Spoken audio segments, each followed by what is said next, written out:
Grabe, makasaysayan ito. Binuksan na ito sa masa ng ating Pangulo.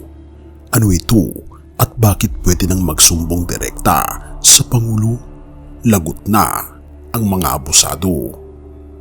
Inilunsad ng pamahalaan ng website na sumbongsapangulo.ph lahat ng mga listahan ng flood control projects ng Department of Public Works and Highways. Grabe, makasaysayan ito. Binuksan na sa masa ang isang sumbungang diretso kay Pangulong Bongbong Marcos. May mga kwento na parang chismis lang sa umpisa. Pero habang pinapanood mo ito, bigla ka na lang mapapaisip. Teka, seryoso to ah. At ito ay isa sa mga kwentong yun.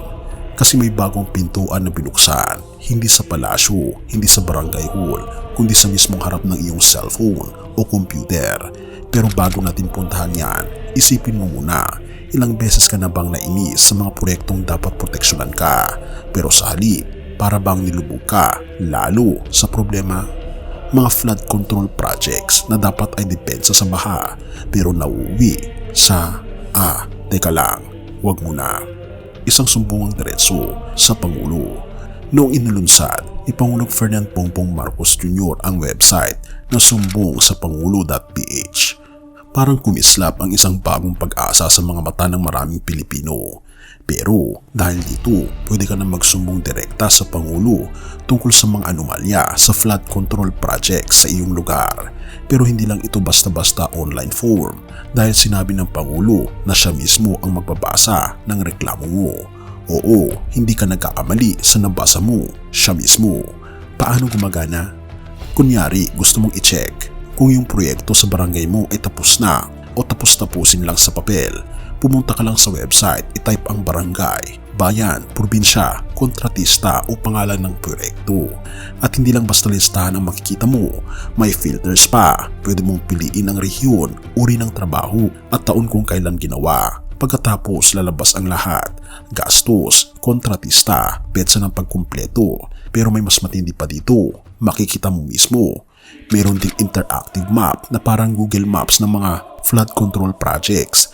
Isang tingin lang, alam mo na kung nasaan, ano ang status at kung totoo bang merong proyekto roon. Kung may problema ka sa nakikita mo tulad ng bitak-bitak na pader o proyekto na hanggang ngayon, hukay lang. Pwede kang mag-report at maglagay pa ng larawan bilang ebidensya. Bakit ganito kakritikal?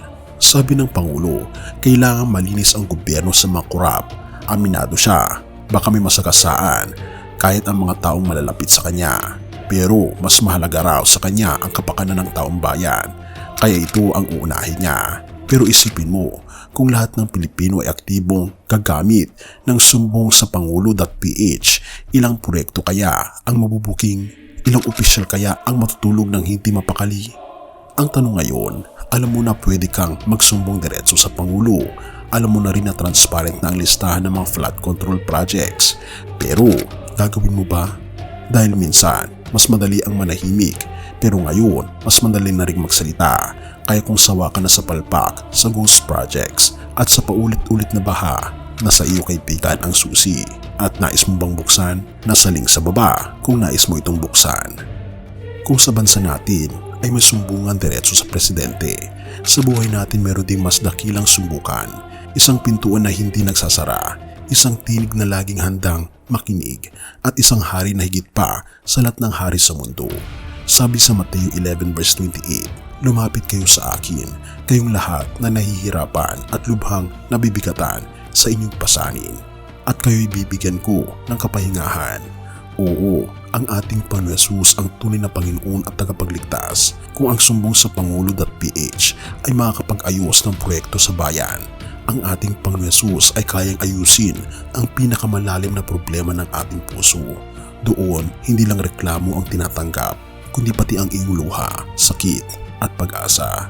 Kaya bago mo i-type ang reklamo mo online, subukan mo ring ilapit ang puso mo sa Kanya, sa ating Panginoon Jesus, dahil Siya ang Pangulong hindi magbabago. Siya ang Pangulo ng mga Pangulo na hindi ka iiwan.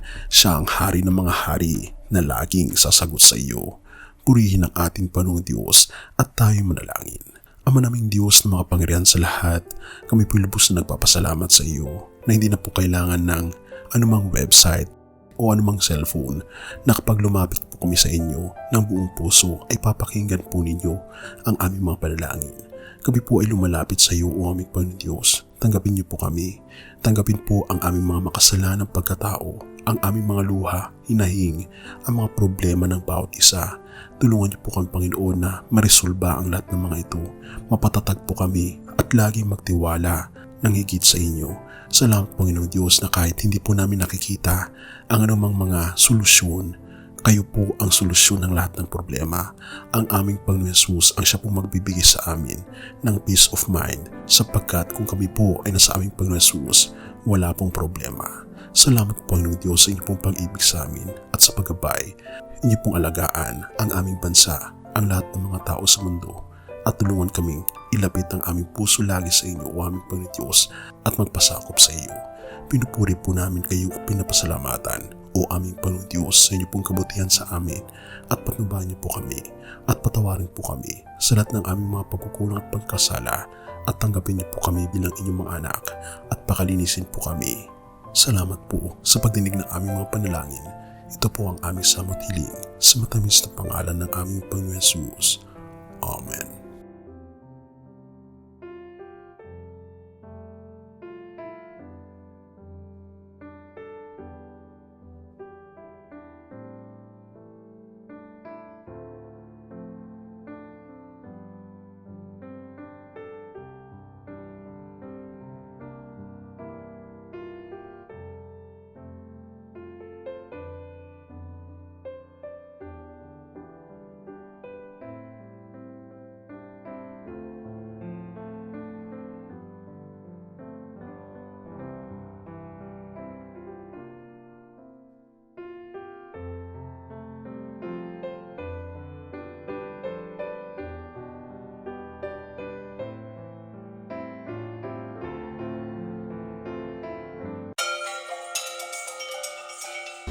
Bago natin ipagpatuloy, kaibigan, siya nga pala ang Great Controversy, na isa sa mga pinaka-kontrobersyal na libro dahil tumutukoy ito sa mga propesiya sa libro ng Daniel at Revelation na nagaganap na sa panahon natin ngayon.